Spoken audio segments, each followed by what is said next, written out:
안녕하세요. 안녕하세요. 오늘도 재밌는 법률 이야기를 하도록 하겠습니다. 오늘은 이혼입니다.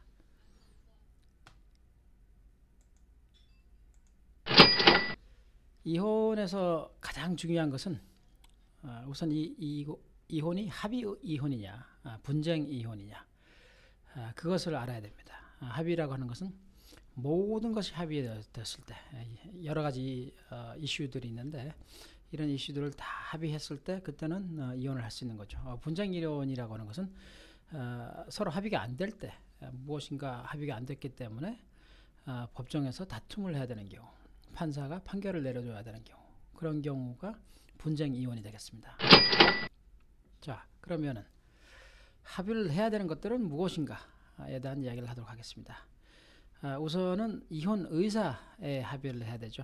상당히 간단한 것 같은데 가끔 아니 상당히 많은 사람들이 혼란해하는 부분인데, 이혼을 하겠다고 하는 의사가 서로 있어야 돼요. 쌍방이 서로 이혼을 하겠다, 그렇게 합의를 해야지만 합의 이혼이 되는 거예요. 물론 이제 이혼을 하고 싶지 않다 한 사람은, 그리고 다른 사람은 이혼을 해야겠다, 그럴 경우에도 이혼은 가능합니다. 이혼은 결혼하고 달라요.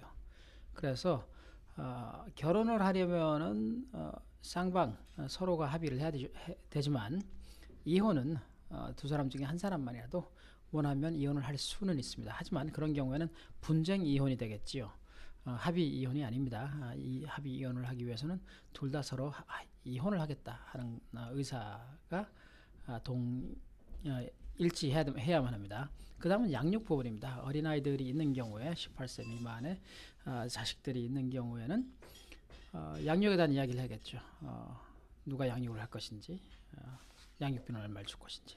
그리고 나서 돈입니다. 사실은 이혼할 때가 되면은 다들 돈 이야기가 가장 중요합니다.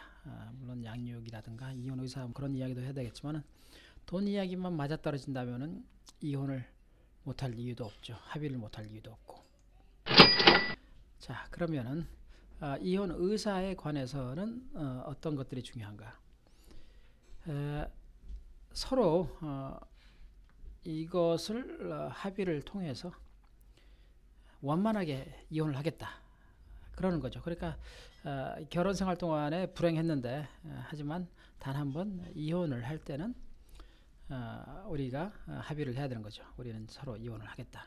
그런데 둘 중에 한 사람이 당신이 바람을 피웠으니까 그래서 이혼을 해야 된다. 아니면 뭐 당신이 시부모님한테 너무 못되게 굴어서, 또는 뭐 당신이 뭐 이런저런 잘못을 해서, 그래서 서로에 대한 원망을 하면서 이혼을 해야 되는 경우에는 합의 이혼이 매우 힘듭니다. 그럴 경우에는 어쩔 수 없이 법원에서 분쟁 이혼을 하는 경우가 많은데, 그런 것이 아니고, 그래 갈라서자, 이제 우리 더 이상 뭐 이런저런 문제로 함께 살기 힘드니까 갈라서자, 그렇게 합의를 하는 경우, 그게 바로 합의되는 이혼 의사입니다.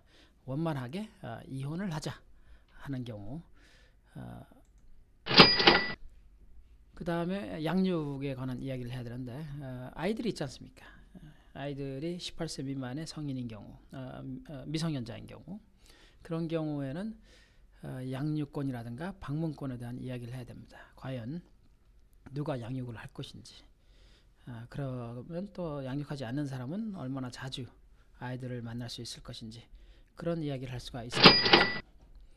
그 다음은 돈 문제입니다. 사실은 이혼을 다루다 보면은 돈 문제가 가장 큽니다.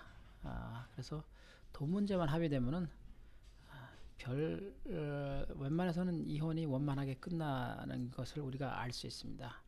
자, 그럼 돈 문제는 어떤 것들이 있는지 이야기를 합시다.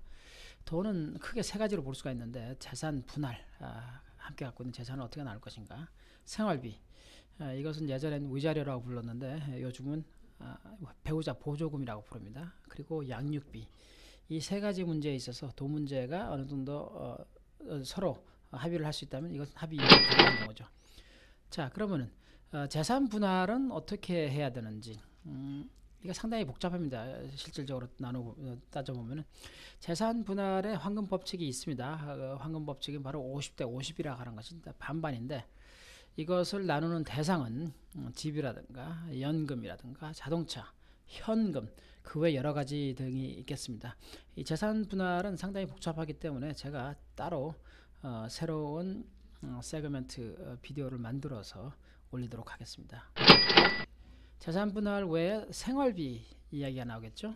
그러면 앞으로 나는 뭐 어떻게 살려면 말이냐. 예를 들어서 여자가 집에서 뭐 살림을 했고 하우스와이프라고 그러죠.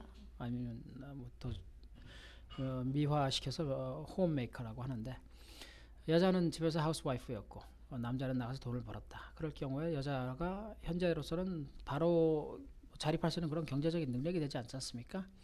그럴 경우는 무자료를 받아야겠지. 앞전에 말씀드린 것처럼 배우자 보조금인데, 배우자 보조금을 그럼 얼마로 할 것인가? 그런 것들은 여러 가지 요인들을 살펴봐야 되는데, 함께 살아온 기간이라든가 서로의 수입 정도, 서로의 교육 정도, 서로 건강의 상태, 그리고 또한 이혼 사유. 이혼 사유라고 하는 것은 왜 이혼을 해야만 하는가 하는 부분인데, 예를 들어서 뭐 상대방이 큰 실수를 했어요. 그래서 이혼을 하는 경우에 가끔씩 그 재산 분할에 그 잘못을 하지 않은 사람에게 좀 더 유리한 그러한 판결을 내리는 경우가 있는데, 여하튼 합의 이혼에는 그다지 크게 적용되는 것은 아닙니다. 일방 이혼이나 분쟁 이혼을 할 때 그때 좀 더 크게 적용되는 부분인데, 여하튼 이런 5가지 정도를 크게 보았을 때 생활비 관련된 내용이라고 할 수 있습니다.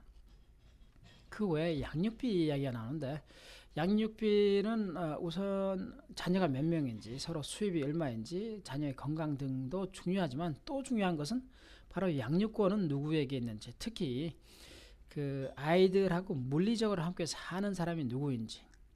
예를 들어서 엄마하고 애들이 산다 그럴 경우에는 양육비를 아빠가 엄마한테 줘야 되겠죠. 그런데 엄마가 돈을 더 많이 벌고 아빠는 조금만 번다. 그럴 경우에는 양육비의 수준이 좀 액수의 차이가 날 수가 있겠죠. 이런 많은 것들을 생각을 해볼 때 합의냐 이혼이냐 하는 것이 매우 중요한데, 합의 이혼인 경우에는 좀 전에 말씀드린 그런 내용들에 대해서 대체적인 합의를 해야 되는 것이고, 그렇지 못하는 경우는 어쩔 수 없이 분쟁 이혼으로 갈 수밖에 없겠습니다. 좀 전에 말씀드렸던 이런 내용들은 사실은 개괄적인 그런 내용들이죠. 좀 더 자세한 것들은 나누어서 다시 한번 새로운 비디오를 만들어서 올리도록 하겠습니다.